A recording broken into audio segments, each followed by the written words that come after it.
everybody. Welcome to the Unroad download presented by BMC. We are here in beautiful Asheville where the sun has finally been clouded over a little bit, so it's a little less stressful and hot. But hi, I'm Molly Herford and I am here with Ivy Pederson, who is in our quadruple crown Belgian waffle ride series. So first of all, Ivy, welcome to North Carolina. Yeah, thank you. How are you feeling for tomorrow? I'm excited. I've never really ridden here before, or been here before. How's the humidity treating you? My hair is crazy. It's a lot for the hair. Yeah. And it doesn't feel too bad. Although when I stopped riding, I was immediately drenched in sweat. Yeah. So I guess I just can't stop. I'll be fine. Yeah. Okay, so you're in the quadruple crown, which means you raced in California. A little bit of a different kind of heat sort of vibe to it. How was California? It was really hard. Yeah. It was steep, hot. The gravel was super fun, and yeah, the roads were windy and fast, and it was good. It was a fun race. In Unroad, we have a lot of road, but then we also have a lot of off-road sections. We have a lot of ups, we have a lot of downs, we have a lot of sand in California. What was your favorite and then least favorite chunks in California? My favorite was, well, I don't know the names of anything. I mean, I'm not even pretending to pronounce the names of anything. So. I think it was after the Black Canyon climb, there was like a narrow, chunky, like 2-track, and that was really fun. It was like mountain biking, and then it immediately went into my least favorite part, which is like the flat, sandy road section with a headwind. Fair enough. And we were talking, you were doing gravel, we're gonna say before it was cool or before it was gravel on a cyclocross bike. Did you race cross or? Yeah, I've done quite a bit of cross racing. Okay. So how does the 40-minute cross race compare to the billion-hour gravel race? I prefer the billion hours. Yeah, I just think of these races as like a really long cross race because you have all kinds of surfaces and it's a very different kind of pain though. How do you deal with being out there for hours on end? What are you thinking about? What are you eating? How are you reminding yourself to eat?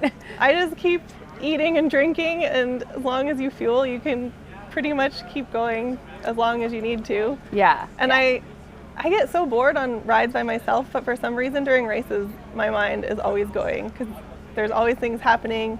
You always have to be eating, drinking. You're always kind of looking for the safe, correct line. Mm-hmm. And yeah, it makes it really fun. Yeah. Now, are you someone who prefers being, I'm going to say, the chaser or the chasee? So like someone up the road or someone behind you, which is better for you? I don't know if either one is good. Both, if I think about it too much, it's terrible, both of them. But if I can draft, that's great. Yeah. Yeah. How does the drafting work? Because I know for women in these races, it is a very different situation. You know, if you're used to cyclocross, it's just the women's field, and this you're in a mix of abilities, of strengths, and you know, often you're behind guys or drafting off guys. How is that? How does that play out?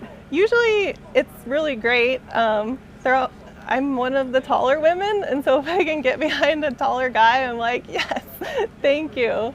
And they're all really supportive and fun, and they always kind of like the guys that I seem to ride around. They usually are like, "There's a woman up the road. Let's try and get her." Like, yeah, it's been a good experience and it's fun. That's awesome. Yeah. It's great to hear that they're actually like really supportive. They're supportive. Yeah. I feel like a lot of them are dads. They just want to take care of you. Yeah. I love it. Shout out to all the dads who are racing and helping out here. Okay, let's talk about this bike. Okay. I mean, the first thing we have to talk about is these excellent bags. Yeah, it's my party bags. They're not the same brand, but they match. No. Yes, the first one's Andrew the Maker, and then which was like a custom one. And then the back one is Wizard Works, which is out of the UK. But I was so excited that they matched. That is like shockingly perfect. It's the same fabric. Yeah. It's the same fabric for sure. Yeah, very nice. Okay, talk to us about the bike. You're right, this is like the tallest bike I've seen here today as I'm interviewing the women. So what are we working with? Yeah, it's an open upper frame. It's the nicest bike I've ever had in my life, and it's so great.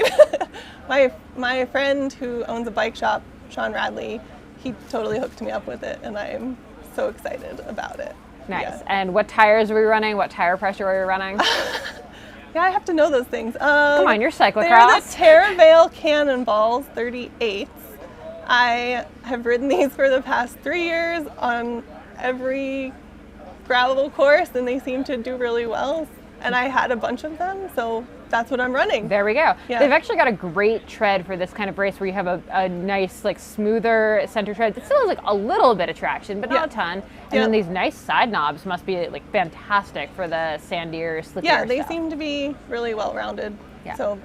And the last thing we need to touch on is these handlebars. You've got like the winged out thing. Is that comfort, or what was the thought with that?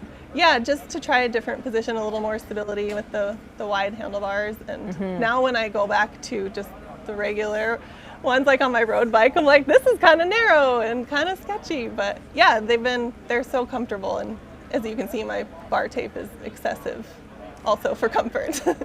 I respect that deeply. I also just have to shout out the saddle, because it looks very well loved, and I'm gonna say it's one of those, like, you found the right saddle for you. I do love those saddles. Yes. Stuck with it, which is very key. Awesome. And then gearing, we didn't talk about. What's going on down here? Not enough usually. Yeah, it's the axis wide, so I believe it's as much as I can have. I think, what does it say on the front? 4330? Yep, you got it. And I don't know what's on the back.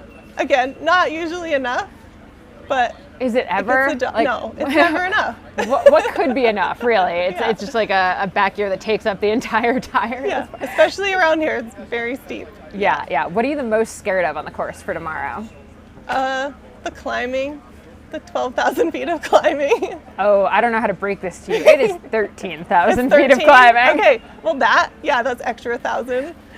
Okay, but well, at least we get to go down that much too, right? It's true. Yeah. Okay, well, now that I've ruined your day with that climbing, I'm very sorry, but I'm so excited for you. I'm so excited to see how tomorrow goes for you. Thanks. And everyone can tune in to the Belgian Waffle Ride Instagram, where I'll be doing the unlive coverage of the women's race. So definitely check in. You can see how the women are doing. You can watch Ivy crush it.